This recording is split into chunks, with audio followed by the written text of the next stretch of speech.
Hey, Manning here. Welcome to a Friday Garden Report with the boss, Nick Gelso, here to kick around some summer topics. Nick, we're still trying to trudge through without much news. There's been a little bit, though. Me, Jimmy, and Joe Sway went live earlier in the week. Talked about Wick's interview with the Globe, couple of things. And since then, there's been some news. I went on All Access yesterday and talked about a report out of Germany on Kristaps Porzingis potentially missing this World Cup after O'Shea Brissett announced he'll be out as well, Yeah, rehabbing a knee not one injury. show without you didn't go one show without mentioning his name. He's your new Yes. boy. Yeah. Just put out a story on him on BSJ, so go check that out. But Porzingis, since we went live yesterday or talked about this injury or potential injury here, Latvia's basketball team came out with a tweet and said this isn't true. We'll have the lineup on. I think they're playing tomorrow against the DR in an exhibition game. So we'll see if Porzingis is out there. I think you feel better about him actually going through with this World Cup. I will say, Nick, the original report, and it's, you know how these sources out of Europe are. You never know if they're the best. I generally tend to believe them because I think they have connections. And this guy is actually in Germany reporting on the World Cup. So I gave it, more credit than I think most people did. And his report said the Celtics, Porzingis, and Latvia are talking about whether or not he should play this. And so everybody saw Porzingis' foot and started panicking, thinking that this was going to be Hayward or Kyrie or, who else has gotten hurt right off the Anyone bat in the else who was Celtics on that tenure. Yeah. horrendous Celtics all-time list I degraded this week. And we'll get to that Everyone on later that as list. well. But everyone panicked about this, especially with Porzingis' injury history, too. I, from the start, looked at this and said, they're just coming up with an injury for him to bang out of the tournament without much flack, and he's just going to rest and prepare for the season. Are you worried at all about this? No, I mean, there's a part of me that I didn't want him to be injured, but I don't want him to play. So, I think it would make sense if they said he was injured, I guess. I don't know. But for me, I don't want to see Al's not playing, I guess, in World Cup now, which is good. And I don't want to see Porzingis. But it's not that I don't want people representing their country. It's just these are not Al, but like Kristaps is a perpetually injured player. So off season, rest, man, rest. We need him to be healthy. We all remember what happened. I think it was just about a year ago in that Euro Cup or Eurobasket, whatever it's called. Danilo Gallinari, I think in the first game of the tournament, comes up lame on a torn ACL and never played a game for the Celtics. That's, the most recent example of what could go wrong in these tournaments. Now, Paul George, right, 1 year? That was the Olympics, I think, or maybe the World Cup. World some Cup, sort of or US. maybe it was maybe the Olympics, but still, it was a U.S. team. Yeah, you just worry about it, especially a guy like Porzingis who's got this kind of injury history, and he was talking about how important this is to him at the opening press conference and in some of the interviews after. So I'm sure he wants to go through with this, but it's probably something where, the Celtics just gave him an extension. They're trying to, have him fresh and impactful right away in his first year with the team here. I don't know how much say they have in this, but I'm sure they're nudging him and saying, just relax, spend some time in Brighton, get to the facility early, and just be fresh and ready for this, because this tournament's going to go pretty deep into September for the teams that advance into the knockout stage, and they're in a tough group. I think Latvia, they're with Canada, who's pretty good, and I think there's another good team in there as well. So they might not make it out of the knockout stage even with Porzingis, but this tournament's a month here of pretty competitive physical basketball with those FIBA rules. I want to see what's left of August and September before training camp. Like, let's get back in town, Jaylen. Let's go on the basketball court now. Enough of your showcasing around the city, which I love. I love that he's been active in the city this summer. But I want to see, though, like, you hate to say 08 because it's so long ago now, but there's part of me that I remember, like, that trade happened. It was bang. Everybody was there because they were they went on the Rome trip, didn't they? Well, before that, though, they went to Waltham and just worked out involuntary stuff. So Garnett was there, Allen was. They all came. Everybody came voluntarily. Like, that's a team that wants to win a championship. To me, I'm questioning. Okay, there's been an intro press conference for Porzingis. There was the showcase press conference for Jaylen. Jason hasn't been at anything. So, I mean, okay. Porzingis hasn't been around.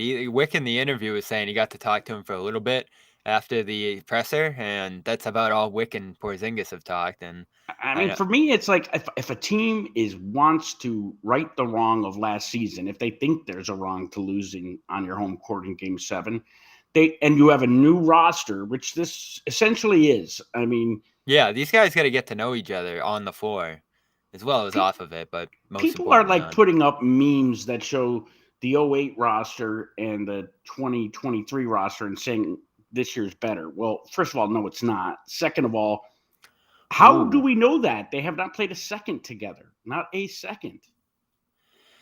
Ooh, that is a tough debate. I remember when we interviewed Pierce, me and Joe Sway, we asked him which team's better because last year's team was like 21-5, and they looked like they were going to be one of the great Celtics teams. And even Pierce was like, this team offensively would have blown us away on that end, but we were more of a defensive team.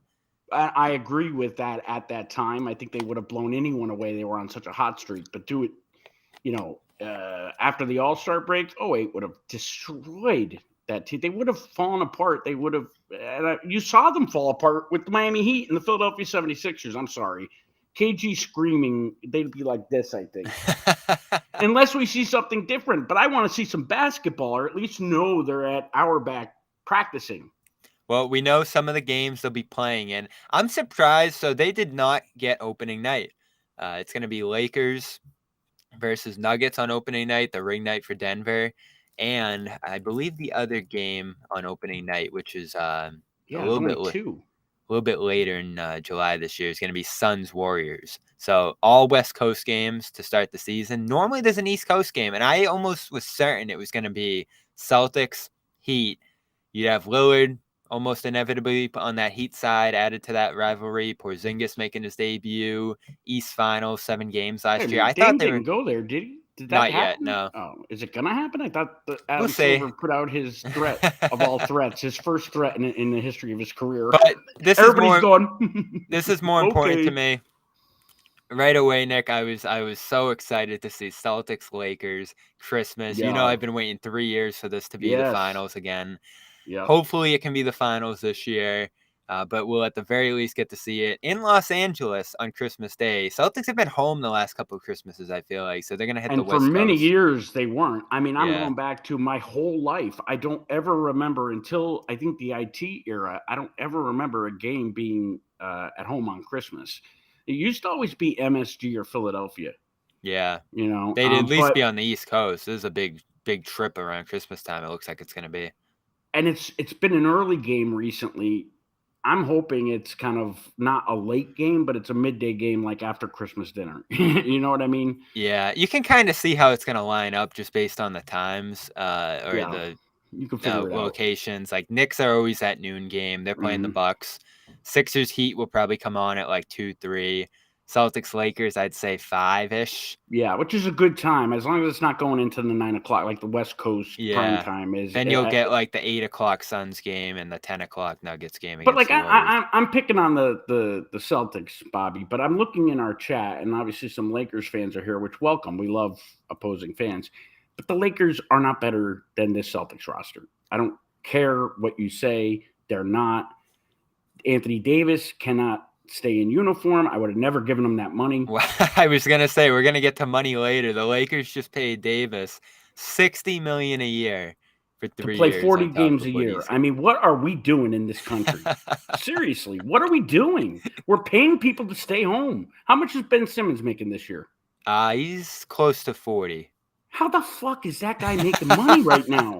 $40 million. He's making more than the CEO of Nike. I'll agree with you on that. At home. I'll agree with you on the Simmons one. Dude, if I got paid to sit at home, man, I'd never complain. Well, look at your home right there. That's looking pretty good behind you. Yeah, I'm on location. I'm so excited for this matchup, though. I'll agree with you that the Celtics probably have a little bit of a better roster than the Lakers, but not by a ton. Like that Lakers team, if you look at the numbers after they made all those trades and got Westbrook out of there and brought in, Vanderbilt and I like uh, what's his name? It was with Miami. Gabe I was Vincent's going. coming I in want to now. say Gabe. Yeah, Gabe Vincent. I like that pickup for them. That was a very bold addition. They spent a lot of money this free agency on some solid role guys. They brought back Russell, who came in and did a good job late last year. Yeah. It's unbelievable. It's almost like the Celtics a couple years ago when they were like fighting to stay in the playoff race, and then they had that massive turnaround to the finals. This Lakers team was just dead, like 12 seed, 13 seed even early last year, and then by the end of it, they're in the West Finals. So they did a great job, and I think if they're healthy, if they're fresh, which is a real It's big all about question with health. them, Yeah, I they're mean, going to be right there. if they're healthy, and I think the Celtics can win 50 games with Porzingis only playing 40 games. I really do. Well, that's I the other don't thing think. about Porzingis I is don't they're think the all going to have to Lakers. rest. I don't think the Lakers can win 50 games with AD only playing 40 games or LeBron only playing 40 games. I mean, that's kind of delusional. I think to think that they could 50 games if they're going to sit. Well, the West is so tough this Hard. year. It's really Oh my. yeah. I mean, so they're in the middle of the lion's den there. Yeah, and they could easily fall out of home court if they're not healthy. That's the kind of conference it's going to be next year because you'd think 10 teams make the playoffs now with that play-in thing. There's 11 legit teams, I think, that could all argue they're going to get home court. Denver, Memphis, Sacramento, Phoenix. Those are the Phoenix. 4 that got it last year. Clippers, if healthy, right That's there. another one. Those two get paid to sit for the last 5 years. Warriors, if healthy. They won the title 2 years ago. This is their last chance, I think. Lakers, the West Finals team that was the 7th seed last year. Timberwolves, don't love them, but they're a playoff team. Pelicans, if Zion's healthy again, so many what ifs here. It's another Thunder, guy. who I love. And then Dallas, after just getting Grant and Kyrie's That's back going to and be all a the train rest. wreck. That's going to be a nightmare. You think they could be out again? Yeah, I don't. I think Kyrie's going to be a disaster there. Well, they were that team last year that fell out. I mean, and yet fans are Self-inflicted. putting Kyrie on an all-time Celtics list. We're going to get to it, I know. So this is Christmas. I can't wait. Maybe Bobby, we'll let be me out tell there. you, you'll be out there, and let me tell you, having covered several games out there, I mean, Boss TD Garden's amazing. It's a whole different atmosphere. I think you've covered Staples Center before, but on Christmas, dude, I've never done that. So it is going to be wild, man. Wild. So last year when I was out there, both games were pretty good. It was that Clippers-Lakers back-to-back. Mhm. They lost the Clippers game pretty bad on the first day. Kawhi was unbelievable. And then the second day, they went ahead. It was, when they were shooting 1,000,000% from 3. They go ahead by 25. Lakers came storming back. I think they That was erased it. that was one of the first worries because they went dry. Remember? Yeah, They in stopped both hitting games. threes, and it just fell apart. Yeah, and so LeBron and Westbrook are both running out in transition, throwing down dunks. Where Yep. I don't know if you sat where we were sitting, but it was like on the baseline in the corner. Yeah, they're like Behind. pods on the sides of Yeah. the. So Like we're on they're the not left. behind the basket. They're almost like 5 Yeah. and 15 at the Garden. Yeah, So it's we're on great seats. Oh, unbelievable. And Unbelievable. You could hear the players. we were in the last row, so there were fans right behind us, and it's all kind of, the stands that they build up right there. Mhm. So LeBron's running out dunking, Westbrook's running out dunking, and these fans behind us are like jumping up and down, and the platform we're on's rocking. The place was literally shaking. They were going so crazy. And then how about the difference when it changes over for Clippers? It's like two different worlds. Oh yeah, it was snooze fest.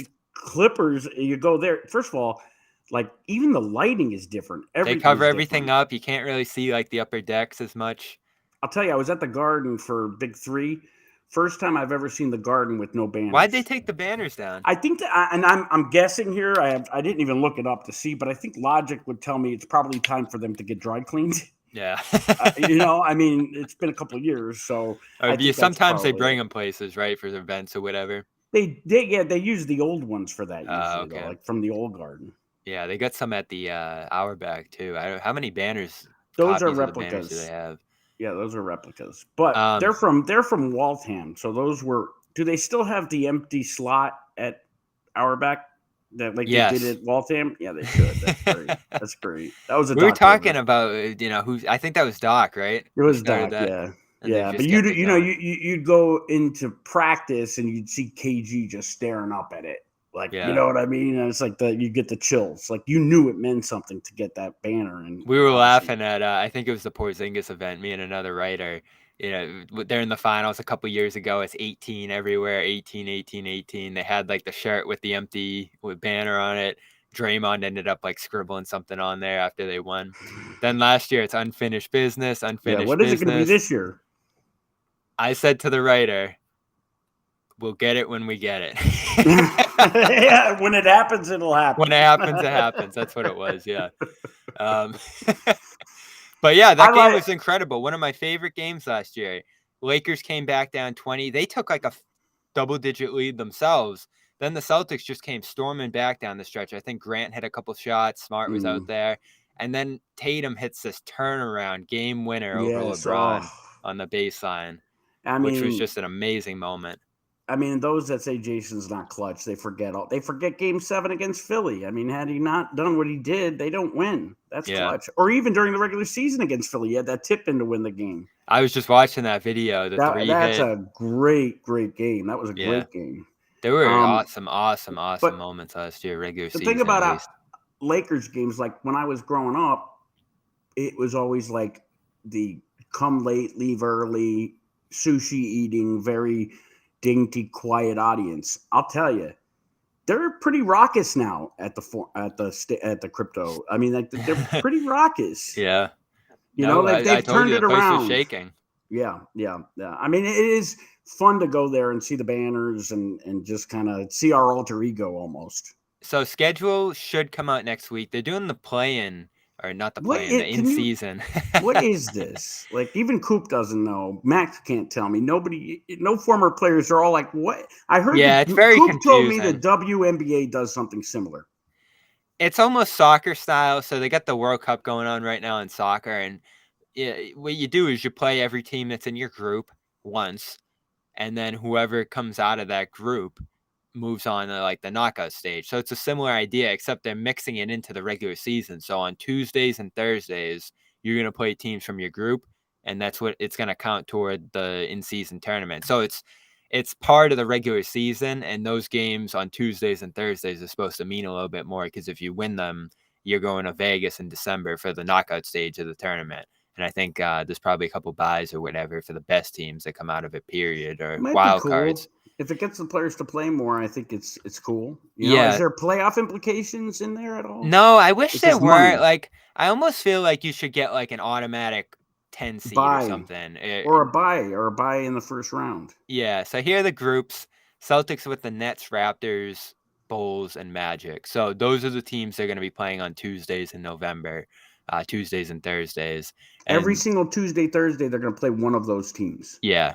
So, I think that's a good cluster for Boston, if you ask me. I mean, that they dominate that. I mean, the Nets is probably the only real. They're relatively weak teams. These teams have given them a little, me and the Raptors. Well, I mean, but the Celtics play down to opponents. Yeah, the Magic. I mean, but look at the Lakers, dude, in West A. I would not want to be anywhere near that cluster. Oh, Memphis, Phoenix, Utah's LA. Even tough. Even Utah is sleepy, and then Portland if Dame stays.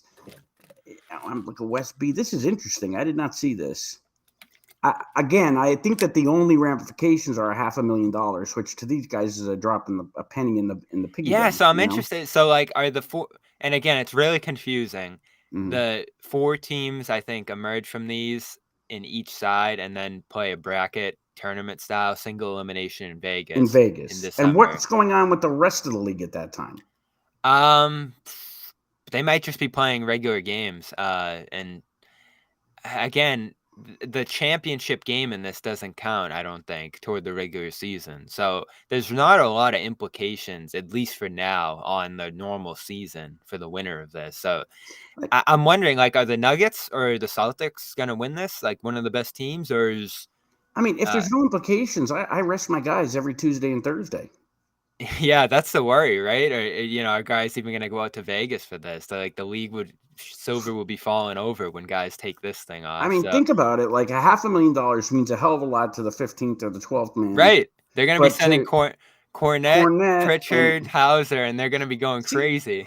I don't want to for get that. into this and be turned into a bitch fest, but to me, the NBA continues to come up with these hokey gimmicks instead of just addressing their problems. Just make the players play. That's all. Like, you don't need tournaments. You don't need So all-star you know what else they're nonsense, doing this year, right? You got to play 65 games to win an award. which I like that because it's sad that they have to do that, but especially having to deal with the Jason and Jaylen. They wanted all NBA and all-star more than, I'm not going to say more than champions, but it felt that way to fans sometimes. I'm glad that they're going to do that because if you're not going to play, you're not going to qualify for kickers if they're still doing kickers. Yeah. Right? If you play under 65 and you got a kicker for being all NBA or all It defense. depends how your contract's written. But yeah, in this, if you have that stipulation like Ja did last year, a guy like Jaylen does going for the Supermax, if you played 60 games, and there's a few exceptions, like if you get a major injury or whatever it is, like there's some ways you can kind of miss it by a few games and still get it. But typically, you're going to have to play 65 games to make All NBA, to win MVP, to make All Defense, all those different kinds of awards. I mean, it is what it is, but I mean, it's just much It's a easier decent idea. it's just much easier to suspend and fine.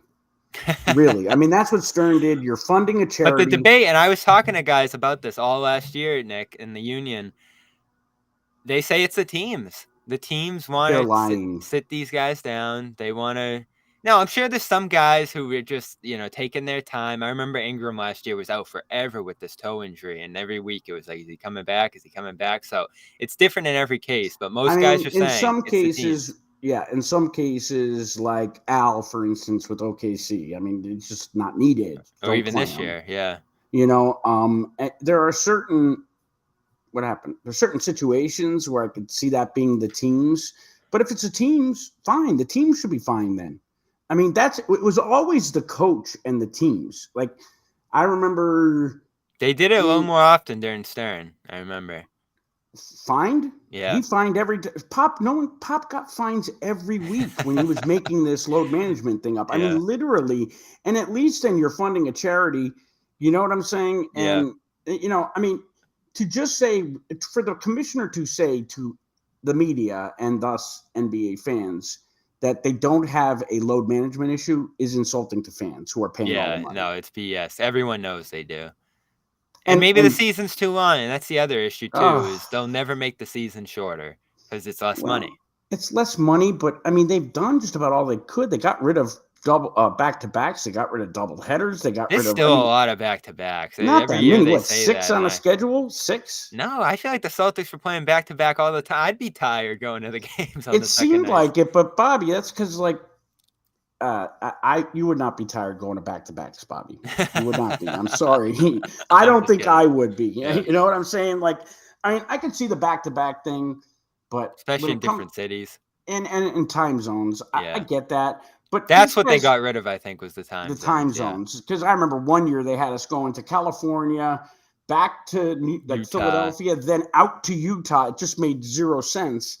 But when it comes down to it, I mean, I think that the players have to want to play, and I don't believe this is why I don't believe it's solely the teams, because there's more injuries now than there were before. Yeah. Well, so why would teams are all over the analytics and looking at that stuff. They have more doctors than they have players at this point. I mean, they know that information. So, like, why would they want to rest people and then see them get injured? Well, that even goes down to the lower levels. Like when these guys are kids, they're playing like 5-6 games a day and tournaments and this and that, and they're playing basketball all year long. So there's been a lot of reporting on how just like. Yeah, but they always 12 months a year basketball, and just how many miles these guys are racking up at the AAU level is AAU is just on so many different levels, is just wrecking everything. I mean, that's why you're seeing European players having such a huge stance in the NBA. They're the only guys that play with real fundamentals anymore. I mean, the fundamentals come from the Euro players, right? Yeah. Except the Euro step, but I mean, like the fundamentals come from them because. The kids today, I hate to sound like the old man, and I am, but like they're learning how to flop. Like they're learning stupidity. Like it just the way Luka came into the league, it looks like is going to be more and more the model. Like guys are going to the G League earlier, instead of college, going into programs, going overseas even, like LaMelo did. I would New Zealand. love to see. I mean, that's a great thing to do, is to go overseas, because Yeah. not only are you getting the experience of playing with other professionals, but you're getting the taste of celebrity, because they die for these guys overseas. Yep. And you're also getting a taste of how to manage money earlier, because they pay really well overseas. So, I mean, I just think that's a really good thing. I don't believe AAU, having them go on the AAU circuit, is that much impacting injuries. I mean, let's face it, I'm a fat Italian guy. In the summers when I was in high school, we played basketball all day long, every day. I mean, I'm not comparing myself clearly, but I'm just saying. But I'm saying, like, these guys are machines. And did you see? I took 26 shots a couple weeks ago. Yeah, how did you play last night? Didn't you have a game last night? No box score today? No, nothing yet. But Evan Turner texted me looking for it, man. Let's get back to the schedule real quick before we move on to Barry.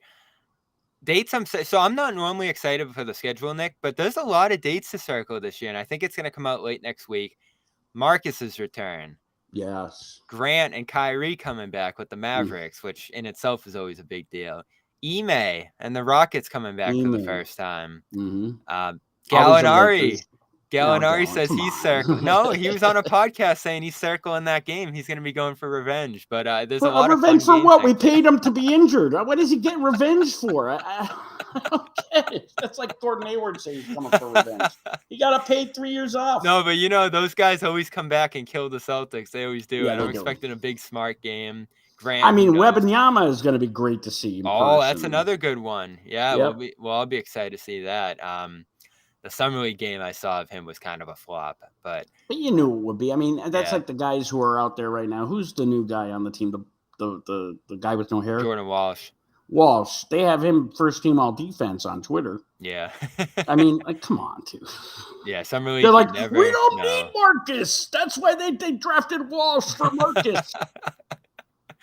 What are some other ones? Lakers, of course, always great. You remember LeBron's stance from last year. Golden State special. Philly. I mean, there's just the NBA is great. They're doing a couple of Philly preseason games. That's always. A couple of Knicks preseason games, Hornets. So don't forget the Dr. J game where he strangled Dr. J and Larry Bird strangling each other. That was a preseason game. Was it? Dude, no, it wasn't. Yes, it was. Really? They used to play like 6 times, and then they played the Lakers 4 or 5. They had a huge brawl with the Lakers. What was up with the preseasons? Tommy was saying back in the day they'd go on like a preseason tour. Yeah, but that was to educate about the game. Yeah. This was more just the way it was done. Like training camp was at Hellenic College. It was like practices, and then all the reporters were trying to get Joe to do a Rhode Island preseason this year. I heard that. I heard that. I heard someone, maybe Forsberg, saying that to him. Yeah, somebody was. Yeah, so no luck there, but we'll be at our back. And again, I'm really excited for the schedule to come out this year. It's going to be a fun regular season. There's something to be said to sending them away. Because I feel like it, right? Especially for this kind of team that's coming together for the first time. The last couple teams who had been together yet during clutch moments seemed to fall apart chemistry. And again, you said it. Porzingis is going to need rest there in the year. Maybe Rob will be hurt at times. So all the reps, all the time that they can spend together is going to matter. And you want them to develop bonds off the court. I mean, this, I think, is what has destroyed that. Because according to Danny Ainge, they'd sit right next to each other and text each other and not talk. I mean, when you're building a team, there's a reason why like those stupid icebreakers are called team building. This team is pretty close. Did you see Sam, Luke, and who else was there? Grant was there, but he's not on the team anymore. It was Sam, Luke. Luke still on the team? Luke's still on the team, and Sam got married, Hauser, last weekend. Nice. And there was a great picture of them. I think Taylor Snow actually posted it, of those guys having the time of their lives at this Hauser wedding. I wish I got the invite. Hold on. Derek White was there too. I'm going to pull up the picture. You're going to die at this, Nick. Here we go. This was all-time Celtic. These were the Celtics at Sam Hauser's wedding. Oh, nice. Who's Grant hugging there? Who's that? That's one of the assistant coaches. Oh, I thought that was you there with Cornette. Oh, look at what's his White looks terrific with he shaved his head. Yeah, you didn't see it? He's No. going bald this year. He looks good. And I'm excited to see Hauser. Hauser looks pickled in that. So does Luke. Luke looks pretty bomb too. That looked like a fun wedding, man. Yeah, that was a very. It's better than Tatum going to Draymond's right after the finals. Blake was there too. Look at Blake. I love Blake. There's a lot of rumors that he's going to be back. You're breaking the Blake stories. Yeah. So we'll see. You're breaking the Blake. Look at Luke. Luke's like doing the want to dance with somebody. Luke is doing the cornet contest right there. I want to dance. He's doing. Let's hear it for the boys. That's what he's doing right now. That must have been some. Look at Blake Griffin. He's so funny, man. That dude is hilarious. And is that Grant with the big? These pictures are great. Any other ones? No, those are the only ones. Yeah. But it's like, you know what never gets old? The gif of Marcus Smart doing the dance at the Celtics party before COVID. What was that at the Encore? Yeah, I was at Encore. I think it was 2019. It was like the COVID year, but at the preseason, like when they do the Shamrock Gala or whatever. Yeah, that was great. All right, we're gonna get to some of the topics Nick is just burning to talk about here. Burning. You're asking me to talk about them. I get it all out on Twitter. No, I'd rather do it on here than on text. True. FanDuel, official sports wagering partner of CLNS Media. We want to let you know about this if you missed it on Tuesday. This is just an incredible new offer that they have going into football season, which is coming up fast. Patriots played the Texans last night to open the preseason. I think John Taylor, all of them were down there. Taylor was just glowing. I was really excited for him covering his first game down there. And this is an incredible new offer from FanDuel. Same I love this URL, fanduel.com/Boston. But right now, if you go over there, they have all the futures set up. If you pick a Super Bowl winner, they're going to give you bonus bets each time that Super Bowl winner that you pick wins in the regular season. This is the most incredible. Yeah, this is awesome. Say it again, because I cut you off. This is so awesome. Say it again. So right now, when you bet on a Super Bowl winner, fanduel.com/Boston, you can get a bonus bet every time they win in the regular season. So if this team wins 10, 11 games, some of the Super Bowl favorites that you're picking might even win like 13 games if it's the Chiefs or something. You're getting 13 rounds of bonus bets that you can bet on spreads, player props, over-unders, and more. So just head over to fanduel.com/Boston and start earning bonus bets with America's #1 sportsbook, fanduel.com/Boston. Of course, 21 plus in Mass. First online real money wager only, $10 deposit required, and refund issued as non-withdrawable bonus bets. Go to gamblinghelplinema.org or call 800-327-5050 for 24/7 support, or GameSenseMA.com.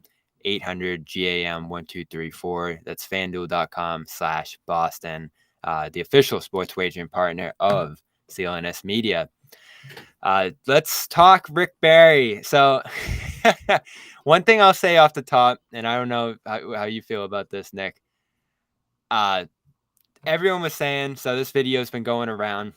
I mean, it blew up. This Rick Barry usually does. This isn't the first time Rick Barry's throwing some shade at the current league. And listen, we know a lot of the players too from the past. We've even heard Max saying, especially on the topic of money. Yep. So this $300 million contract Brown signed blew everybody away with the money he's going to be making year to year. By the end of it, he's going to make $69 million. And so Rick Barry, who was on a podcast, I think promoting the Big Three. I don't know if you ran into him at the Big Three event. A press junket that they did for the Big Three. That the lady who was interviewing them she's in PR for the Big Three. Okay, so they were talking about the money Brown's about to be making, and Barry says, just lost it here. Here we go. You got it? Yeah, you look at some of the contracts they have, like Brown, $300 million. That's just hard for me to believe. What's his average in the playoffs? 18 a game. I mean, 18 a game, he's going to make $69 million in the last year. 18 points a game, that's nothing. To pay somebody that kind of money, he's a nice player. I really like him, but he's got to improve his game. He turns the ball over too much, tries to force things. And so Tatum catches some shade here too. That's one of the reasons they lost to the Warriors. Too many turnovers. Tatum got the shade. Yeah, I left that out of my critiques. Yeah, because you're going to be more than happy to pay Tatum I in don't a know if couple I'll be years. more than happy. Like let I'm not going to get into the pay yet. You control the conversation. So again, the money blows everybody away here, and it's going to be even like this is just the beginning, Nick. By the end of next decade, I think the players in this league, especially, they're going to get a couple expansion teams. The cap's going to keep going up with TV rights and a new TV deal nationally. I think next contract, and probably Luka will be one of these guys, I'd imagine, Jokic, guys who are signing that next Supermax deal with their current teams, are going to probably make close to, if not $100 million a year, every year. And, Brown's going to make 70 by the end of this. It's just going to go up massively. And people, whether you like it or not, are just going to have to kind of get used to it. And it's just a percentage of what the league's making. They got the 50-50 split. The union's done exceptional. I mean, you can compare this to football. You can compare this to hockey, of course, where they're making like $10 million on the max side. Baseball, even, I think they've kind of blown past. And for a guy Which like is Jaylen, sad. again, when we debated this, Nick, I think we all said Jaylen's probably not a Jokic, Luka, even a Tatum, the guys who you would expect to be making this kind of contract. But being able to offer him this kind of contract is why you're able to keep him and avoid free agency and all the rest. So we'll see how it goes. I'm not guaranteeing it's going to be a great contract, but Well, they just I trade think you had him. to do it. Yeah, I you don't. can trade him. It's So movable. let's keep the discussion away from did the Celtics Whether he's do. worth it, yeah. Yeah, because or I don't even care whether he's worth. But did the Celtics Make the have to? right We call, know they yeah. had to, right? Okay, so but let me just start with this because Rick Barry is, with all due respect to him, a world class douchebag. He's always been a douchebag. I mean, but he says what he thinks. He is, and with saying that, Rick Barry is a douchebag that most people hated when he played. He's also a basketball intellect, all right, and a world class player. Now, most people don't know this, Bobby, but Rick Barry in his sophomore season nearly averaged 40 points a game for the Golden State Warriors, 36 points a game. He shot 90% from the line his entire career.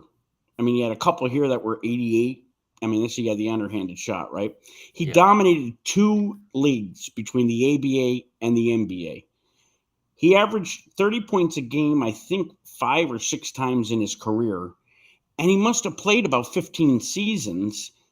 And, his last two or three seasons were probably under 20 points a game. But at the end of his career, he ends up with a 25 point, he's a champion, an NBA champion, 25 points per game, 5 assists, 7 rebounds, 47% from the field, 89.9% from the line.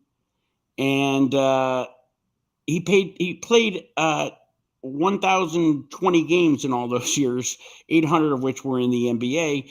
He played 82 games, four times, and played 80 or over another 4 times. So I just want to say that to make it clear that Rick Barry, though he has been known to be a douchebag, was an exceptional basketball player. Like when I was growing up, the broadcasters, he being one of them, he didn't do it, but he was a broadcaster. He was also, let's also not forget, he was like the number one analyst on CBS, ABC, and Turner for the entire late 70s and 80s. And this guy played in an era in the 1970s that is comparable to today, in the which of saying the athleticism started to, it wasn't the 60s, right? Yeah. But he's a douche, right? But really knows his shit. So I find this interesting, and I think it was Soap on Deb, friend of the show on the network, who pointed this out. And I'm sure you probably know about this too, Nick. I'm going to pull this up right here because it's very interesting that the parallels, the way people are talking about Brown and that money right now, and Rick Barry when he joined the ABA. $75,000. Left the NBA for a historic contract offer became the first NBA marquee player to jump over to the rival league. And of course, signed for $75,000 with 15% ownership, 5% gate receipts, blah, blah, blah, blah, blah. They call me a traitor. He's trying to, support his family, blah, blah, blah, blah, blah. But he got blasted, I guess, publicly for because leaving he the wasn't. NBA and going He for the was money. well, and also I think in the same season he was bald and then came back with a full head of hair. He got a wig, so like there was a whole lot of ball busting. But here's the thing: like I said, Selfish and money hungry. So he's not a selfish basketball player, though. The dude could pass, Yeah. and as far as money goes, he did this in his what was it, his second or third season? I mean, looking at what the players were making back then, I'm taking that payday too. 75,000 is nothing, although I understand there's inflation and whatnot, and for time. So 75. But this is a very exceptionally smart contract he signed, and guess what? 4 years later, the ABA was out of business. Mm-hmm. So they couldn't afford to pay him that, is what I'm saying. So at some point, these contracts have to become unsustainable. Like, I won't watch basketball or baseball or football or hockey if anyone is making $100 million a year. I'm not doing it. That's when you're done? I'm already halfway done because of the 3-point shot and the attitudes. But hasn't this always? I heard Simmons. He was actually just talking about it in his last podcast, saying that when players started making $1 million a year, NBA or whoever else, Bird was the first to sign it in Magic. They were putting it in Sports Illustrated, and everyone was going crazy, saying $1 million a year. Like this isn't sports anymore. Like this isn't real sports. This is all about the money and blah, blah, blah, blah, blah, and I'm done. That's a good point. I mean, 10, 15 years from now, 20 years from now, we'd probably be saying $100 million is only like $1 million.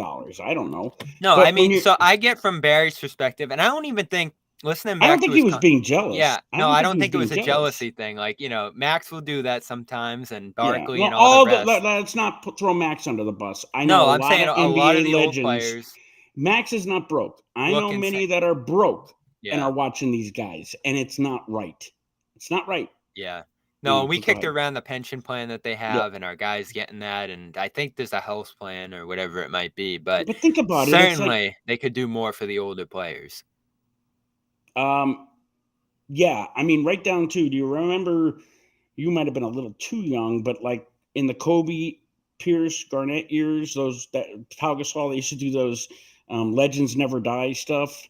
Mm-hmm. Like, they were just really good at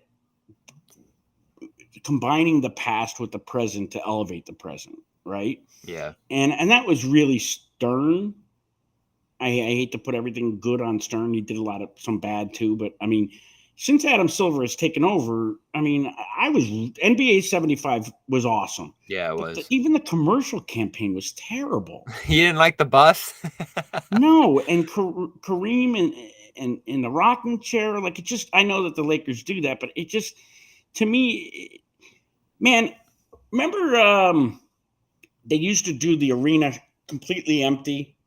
I'll use Jordan Jordan's a good example. When he hit the shot, right, over Elo, they used to do the Hello Atlantic City. I grew up around Philadelphia.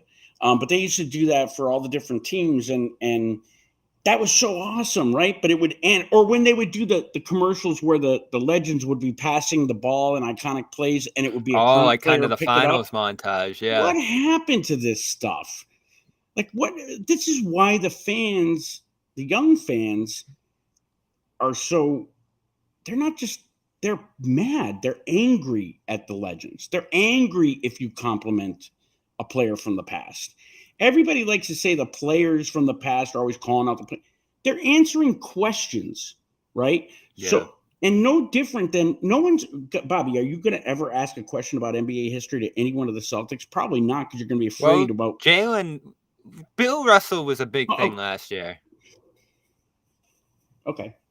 Yeah, I agree. Like that, I think that was a conversation throughout the season. I mean, Wick was even talking about it at the Jaylen presser, kind of like continuing that legacy, and they did things all year. And I mean, but maybe Jaylen was doing a lot of stuff behind closed doors for the community.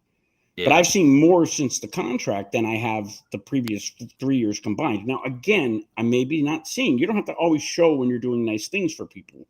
But, like, I don't know. I mean, Mr. Bill Russell had shit on his walls and in his bed. There's just a big to put yourself on that pedestal is like me saying, or anyone saying I feel like Martin Luther King or something. Like, you just don't do that. It just Yeah, no, I think it's more of trying to live up to that in my mind. And and that's admirable. I yeah, mean, I sound like a hater if I don't call it admirable. I mean, I know that. I know I'd rather listen. I heard more about the history of the franchise from the Jaylen celebration than I did the entire season prior to. I also heard Banner 18 and winning for the first time since they got ousted in Game 7 against Miami. they're taking those little steps maturity wise, right? Like you're just starting to see the smallest steps in terms of like the leadership and just saying the right I don't things. know. And We'll see it. But I mean, I'm talking about Wick. yeah, Listen, everybody always picked on Wick, right? Listen, I've been saying since day one, Wick is not cheap. Wick Is has he cheap? always been about winning. There's no doubt Yeah. about it. I mean, he has more fire than Brad, Joe, and all the players combined. Well, remember the locker room incident after Game Yes. 3? Yes. Yeah, I loved it. And they came back. Listen, I'm not saying you have to scream and yell, but like At play that or point, you do. you Down do at three that point. nothing. He was like, take the uniform off. I don't blame him. I would have said the same thing. Play with Listen, some he balls. play with some balls. I mean, and let's talk about it right That now. was Like, the what funniest moment of last year. I wish they had a camera on that. There probably is somewhere. It It had probably did, but they're not gonna Brad's let face that had out. to be hilarious. Yeah. Brad's face. It had Oh, to be. Joe. He was Yeah, I mean, remember Joe came out that night and was like, "It was all on me." shaking. Yeah, and I mean Joe deserved that in my Yeah. opinion. I mean, I think it's been a shit show. So to have Wick step up like that, like people hate the owners. Listen, the players are making way more money than the owners. I'm sorry, they are. Jaylen Brown makes more money than Wick Grossbeck. Does he deserve to? No, Isn't it the players though who drive this league? Like people don't even know who the owners are. People a lot that's of the not times true. don't know who the executives are. Even the Yeah. coaches. Like people show up and my big argument here, and it's going to be interesting with the CBA, right? Because I think some people are looking at this right now and saying these players are going to make this kind of money. You'll have your minimum guys who are making pretty good money for minimum guys at 2-3 million. Yep. Like that number probably used to be well below a It, million. well, the vet minimum used to be 5 million, I think. Did it go No, down? I think it's 3 million now. And it, Okay. back in a couple It was years ago, it maybe was probably less than a million. 800,000. Yeah, Yeah. yeah, yeah. So that was the mid level I think you're thinking of. I So am. those guys, lower level guys are making, pretty good money. But the guys in the middle, like Grant, who, did pretty well in this last deal, are they going to end up getting squeezed out a little bit here, at least in comparison to some of the bigger guys?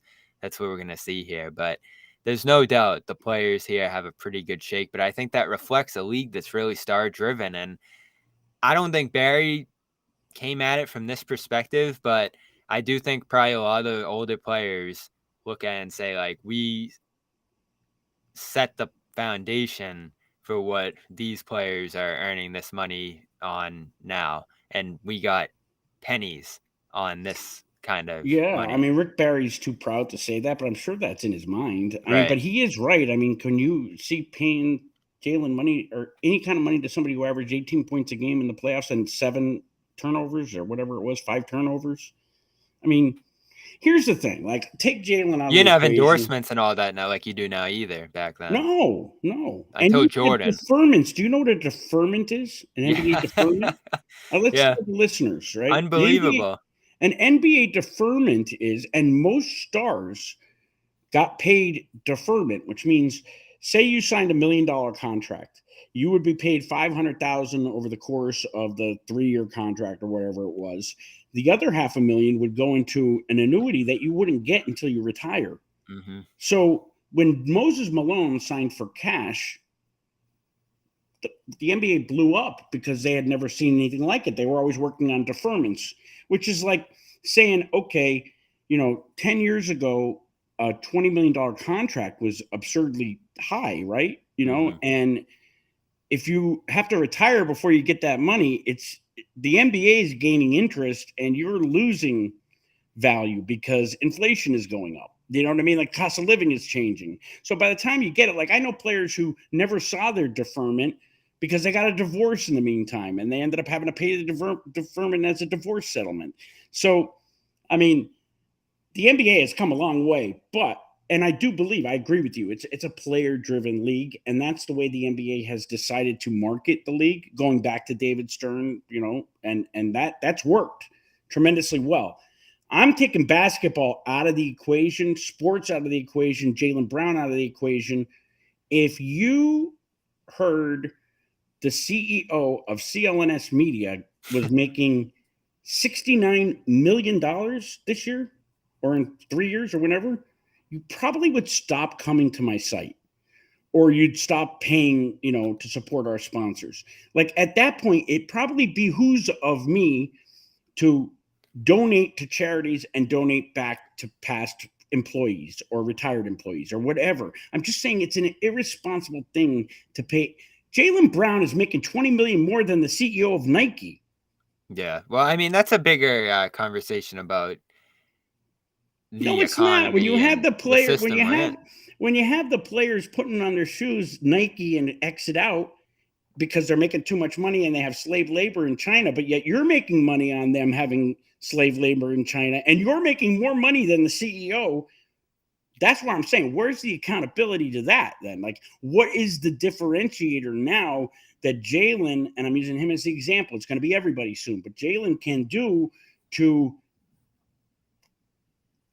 mitigate the pressure he's going to have on and off the court? Because you can't live up to that because it's an outrageously high salary. Yeah, and you brought up the sustainability of this, which I don't Yeah. think is a huge concern. We'll see. I know some of the regional sports networks went out of business, so that's going to kind of hit Quite the a bit. the cap a little bit in coming years. And locals are stopping to carry games. But the owners aren't just paying this kind of money to the players for fun. If it didn't make business sense, if it didn't make economic sense for them to be involved in this, and I'm we'll not see saying it like doesn't. who's gonna stay in, who's gonna stay out in terms of owners into the future here now. Jordan just sold, of course. Owners don't make their money till they sell, Bobby. Yeah. Look at Wick's investment coming in and what the team is valued at now. So, but right now, not many owners are selling. Well, no, because the economy is bad right now. I don't think that they want to sell when you can't. I mean, interest rates are. I mean, that's a whole different discussion. Yeah. But like Jordan, but I'm saying they look at this, and I think there's a line down the street. You just saw Phoenix's owner, who was some mortgage guy or something else. Yeah. They want to do this. They want to pay Jaylen $300 million. They want to pay Durant, Beal, these guys because it's making them massive money. I just think everyone is making too much money. So it might be time to lower the ticket prices. I'm not kidding. I mean, you're going to these games. You can't get out of. I used to, when I first started covering the Celtics, I could Game 7 was insane this year. I could sit in the balcony. Tickets. I could sit in the balcony for $20. And this isn't that long. But that's another conversation too, because there's one ticket seller who's doing all kinds of crazy things with tickets right now that have destroyed that market too. Yeah, but I mean, the ticket prices are too high, especially when, hey, how about this? You're going to have load management? All tickets are half price tonight. Free beer. Listen, how about this? Stop letting LeBron change his fucking number so you don't have to sell 30 different jerseys and he hurts his integrity by wearing Bill Russell's number. You know what I'm saying? Like, these are the things that I think you can give back to the fans, to the former. I just think it's irresponsible to pay that much money to anybody. I mean, unless you're a brain surgeon, they don't make that kind of money. But again, they want to. The owners want to. The teams want to. But because the alternative is to do what they should do, which is reduce the price. Yeah. Here's the thing. That's the thing. They're making, and again, I don't have numbers in front of me, Nick. But they lost massive money. They lost massive money. No, the average NBA owner makes $10 million a year. The average NBA franchise is worth 200 or brings in $200 million in revenue, and that's their gross profit. That's before you remove the payroll, the operating expenses, and the arena fees. Too. And then there's revenue sharing, right? Yeah. So, but the point that where I was going with that was I don't want to sound non-democratic. I just think it's irresponsible to pay that much money when fans can barely afford to go to the games. So maybe that means you're pricing yourself out of the market, and Maybe in my lifetime you're not going to see it, and I'm not saying it's comparable to the ABA, but what happened with Rick Barry and the ABA? Listen, at some point, people are going to say, I'm done paying $300 to go to a game when the star player isn't even playing, and then I got to drive home and listen Well, to my I son or agree with daughter that. cry the whole way. You know what I'm saying? I I'm getting agree with beat that. on because he didn't play. And just to wrap this, the one thing I will say is, and I love Durant, I do. Yep. I do think, like, when he said they were talking about Lillard moving. Bobby, keep that thought. Kai, I just want to say this. I'm not picking on, put that comment up, Bobby. Keep your thought too. I want you to go back to it. I'm not picking on Jaylen Brown. It sounds like I am because he's the only guy making that kind of money right now. What I'm trying to tell you is, here's what you say. And he put in the hard work to earn it. He'd be dumb not to take his worth. Obviously, he'd be dumb. But nobody put in enough hard work to earn $250 million in 5 years. You didn't. I didn't. And we work our asses off every single day. I don't care what Jaylen's doing. It doesn't matter about Jaylen. It's the dollar figure is way too high when Americans are having a hard time paying their bills even. Hey, Brian, go ahead. No, you can finish where you were. No, I that's the problem here, is that in this country there's massive wealth disparity. And the NBA is playing a huge part in that. Jaylen Brown's making $70 million while Miriam is making $10 an hour, $15 an hour.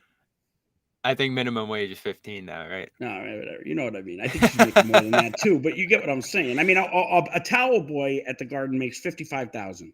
No, but that's again, you got, and I'll get to the other point quickly before we move on.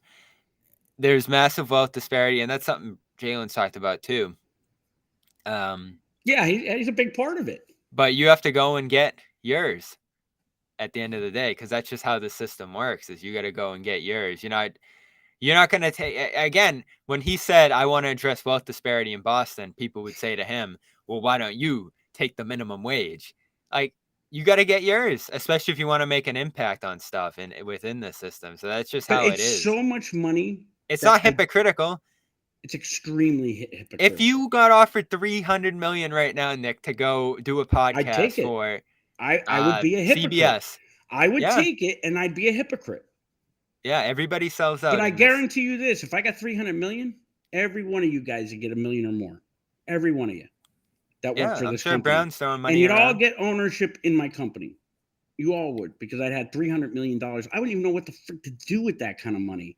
Do you know what I'm saying? Again, I sound like an old man, and I'm not picking on Jaylen. I'm saying sports as a whole, the NBA in particular, baseball always had this problem with overpaying their stars. Always. Well, they were moving too damn slow. I was at the game last night. I'm thrilled with how those games are moving. Yeah, now it's going fast, right? Let's go on to the last topic we had here before we get out of here. Wait, before one more thing. I just want to say one more time. Yeah. I'm not hating on Jaylen Brown. If I were Jaylen Brown and I got offered $304 million, I would jump up and down, run around, do whatever I had to do to get that money. Whatever press conference. Good for you, Jaylen. Yeah. But what I'm saying is, you people as fans at some point need to say, the buck stops here. I'm taking my kids to these games and listening to them cry the whole time, and the players aren't showing up. They're not playing. So, like, either lower the prices, pay people less. I don't know, but like, we gotta say too, keep brushing it under the table that there's not problems because the ratings are good, which is also an inflated, fictitious number. We also gotta say too, he has pretty big aspirations for this money too, in terms of stuff he wants to do business wise and in the city. I'm trying to figure out what they are, because he hasn't really said. He just keeps saying, "I have big plans." Yeah, I mean, we don't. We'll see. What are they? I'm still waiting for him to clarify the New York Times comments, because that never happened. His quotes that we somehow misinterpreted, but they were his quotes. He still hasn't clarified that. Yeah, we will see. Let's shout out our other sponsor here, AG1. I'm wearing the shirt right now. Yo, baby. Look at that. I'm loving this. Jimmy unboxed his whole. Did you get one too, a box, Nick, of all their gear? Not. I'm not privy to the freeness. You guys get all the freeness. Yeah, I guess the every nighters here. Nick pops in every once in a while, but us grinding at the Garden, we need AG1. We got to keep our energy up. We got to, use this scoop that gives you 75 vitamins, minerals, adaptogens, probiotics, and more in our water each day. They gave us a nice glass container to drink it out of. And this is why I keep saying it's not in this deal, but if you do go subscribe over there at AG1, they're going to send some cool stuff for you to, scoop your powder out of, drink it out of. They've got Cool countless merch. gear, things to mix it with. They sent over A one of those. frother. Yes, Jimmy a got a frother. frother, didn't he? Yeah. I So wonder if he's using it. they do. They are offering you some free stuff though for the subscription. You go to drinkag1.com/garden and get a year's supply of vitamin D, which is going to be important. Days getting a little shorter now. Going to get a little colder out soon into the fall. You want to Oh, stay I'm dreading healthy. it. I'm dreading it. Get that year's supply of vitamin D to get you right through the winter, and 5 free travel packs if you got any trips late this summer. I might get away for a week, Nick, before the season. You should, here. Bobby. So hey, take the time and do it, man. I'll take it. I might too. With my travel packs. Go hit the beach or something and have my AG1 every morning, as we have for a year here on the show. We love it. The reviewers love it too. Go check the reviews over there. As I always say, 5 stars.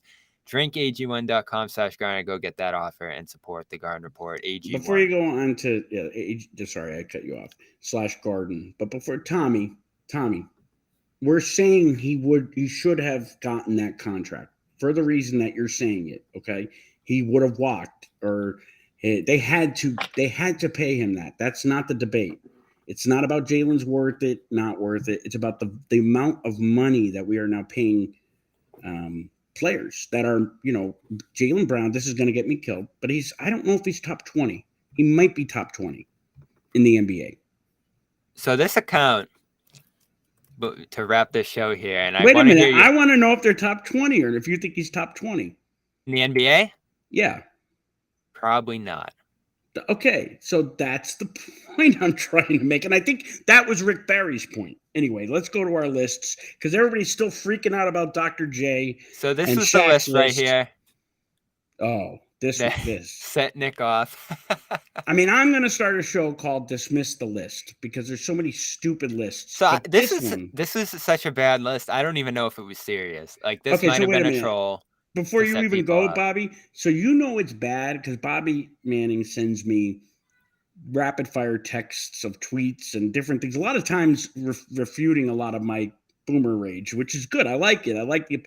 When he sent me this one, he goes, "Is this the worst piece of silliness you've ever seen?" So I had a couple drinks when I was looking at it. I just gave it a double tap. But when I got up in the morning after my second cup of coffee, I went through your text and I saw it, and my head blew off my shoulders at this one. Look at this list. So again, there's some seasons in here, like Bird 87. Tatum's not his best year. Tatum's gonna have to make the list, I think. Tatum should be on that. If you're doing Celtics, see, mine's all-time NBA, Bobby. I didn't do Celtics.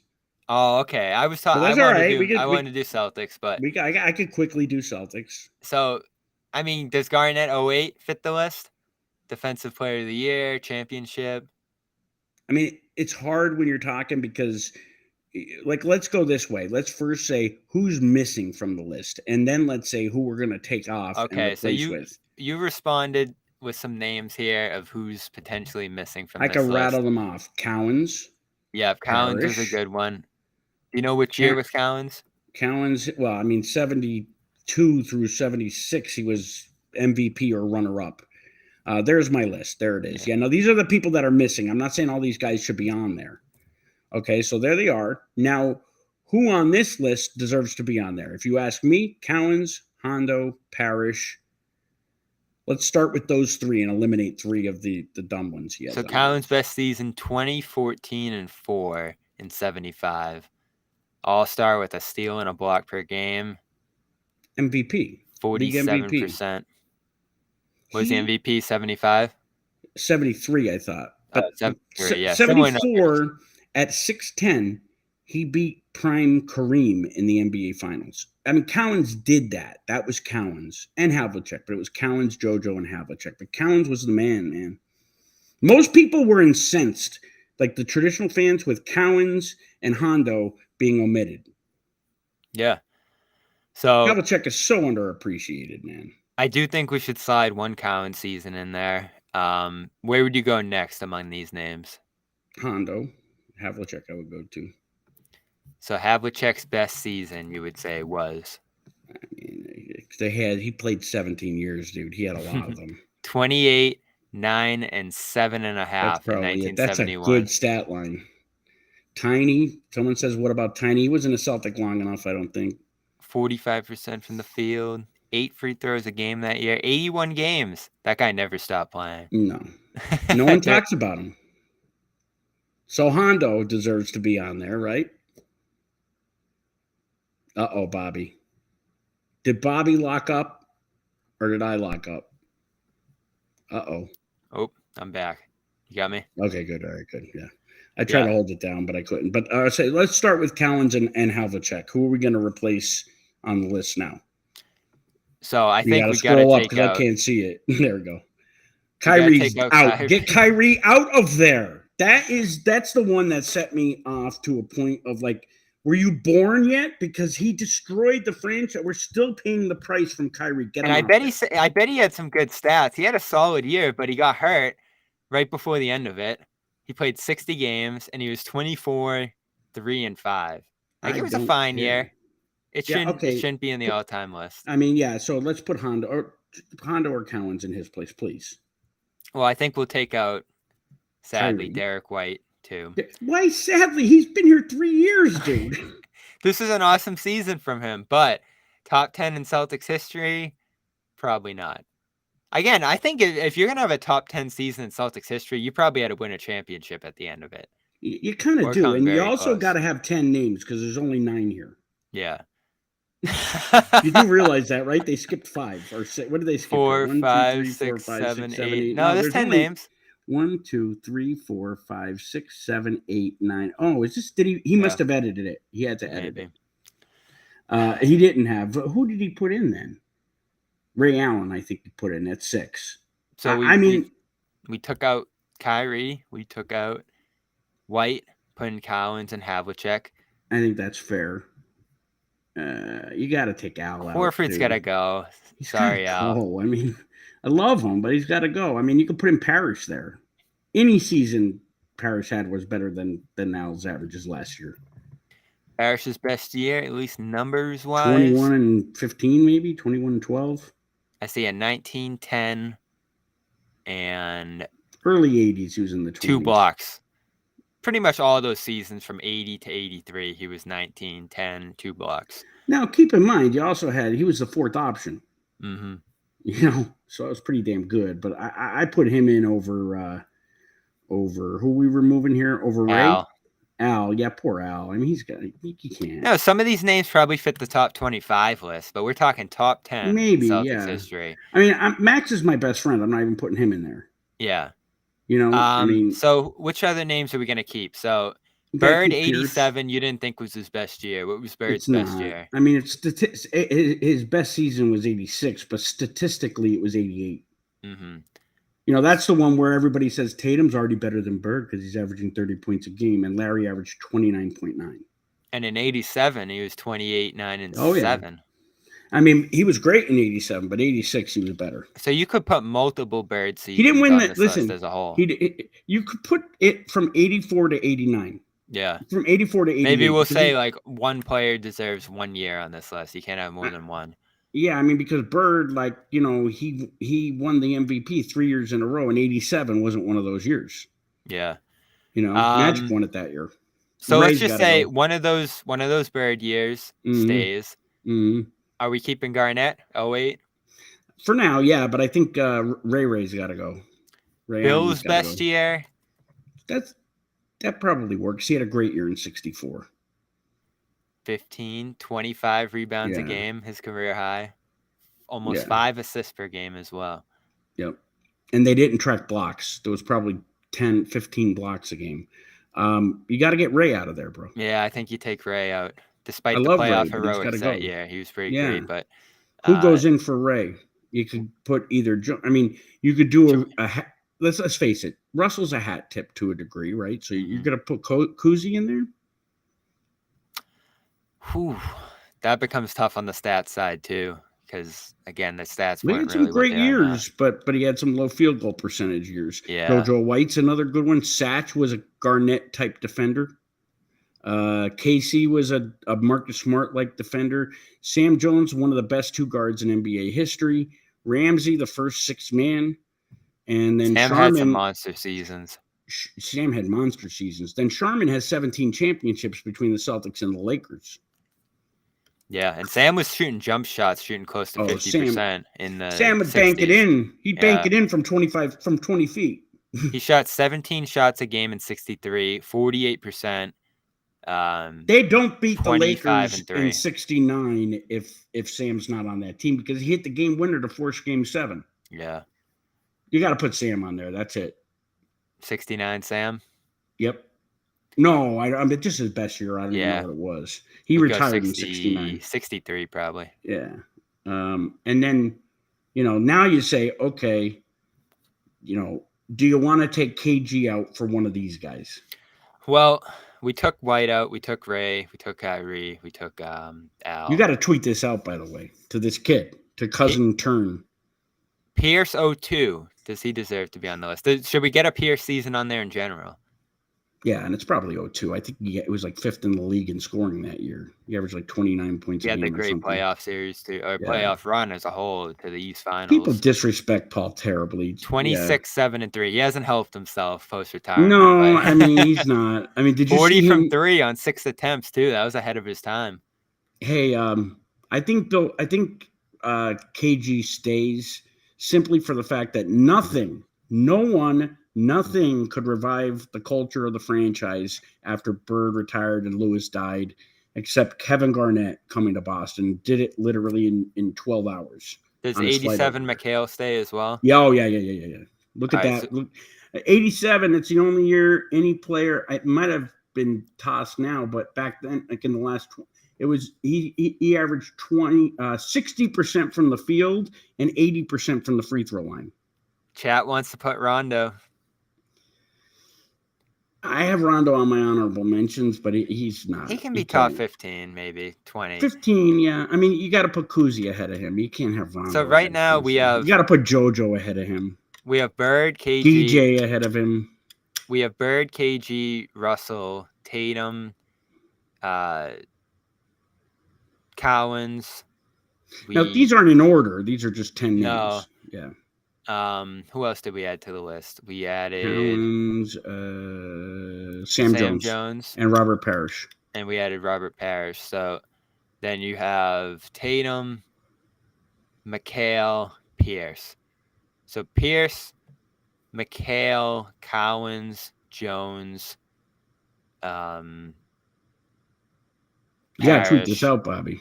Tatum, Russell, KG, and Bird. So those 10 names. Where would you put Tatum's 2023, which of course was the highest scoring? Why are we putting them in order now? Or no, I'm just curious where you put Tatum on this list because this guy had him 4th. And this is based on seasons, right? Yeah, I'd probably put him.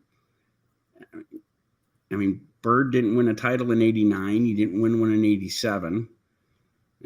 Russell always won one. Kyrie never even played here. No. Our list.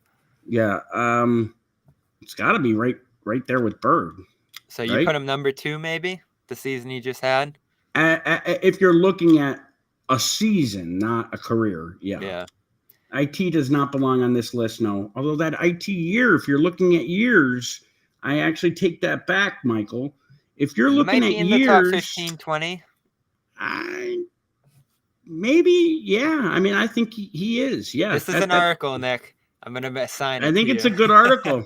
If I could write, I'd have to have ChatGPT write it. Yeah. Let me go through my all NBA top 10 quick because I prepared it for you. Top 10 seasons? Or top 10 players? These aren't seasons. These are top 10 players. And, this is kind of like a response to Dr. J and Shaq's list, okay? Righting the wrong, let's say. So my top players in NBA history are as follows, and in no particular order. Some might surprise you. Michael Jordan, Bill Russell, Wilt Chamberlain, Larry Bird, Magic Johnson, Kareem, LeBron, Duncan, Kobe, Steph. Say it again. Jordan, Russell, Chamberlain, Bird, Magic, Kareem, LeBron, Duncan, Kobe, Steph. I mean, I'm really going out on a limb with these young guys. No Shaq? Did I No. miss Shaq?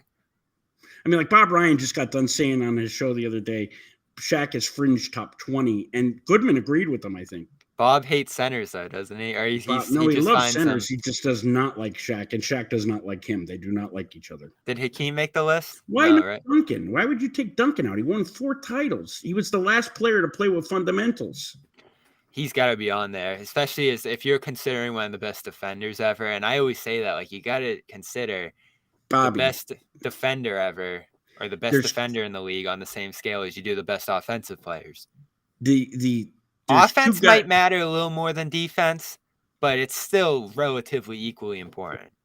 So the only guys that could be bounced really from this list with good conscience would be Kobe or Steph. What would you replace them with?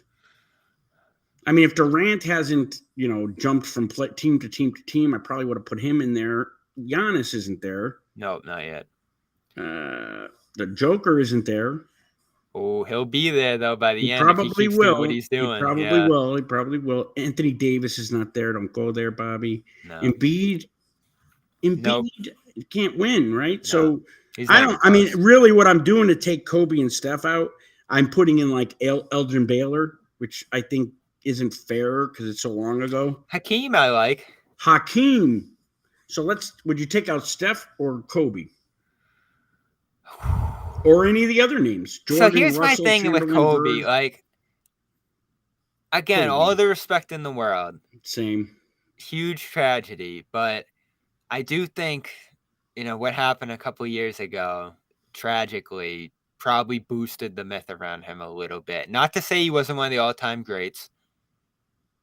But again, like, he's playing with Shaq for 3 of those titles. He disassembled that. He did what he did off the court, and then he beats the Magic for the 4th one. Forced a trade with Shaq, destroyed what could have been a dynasty for sure.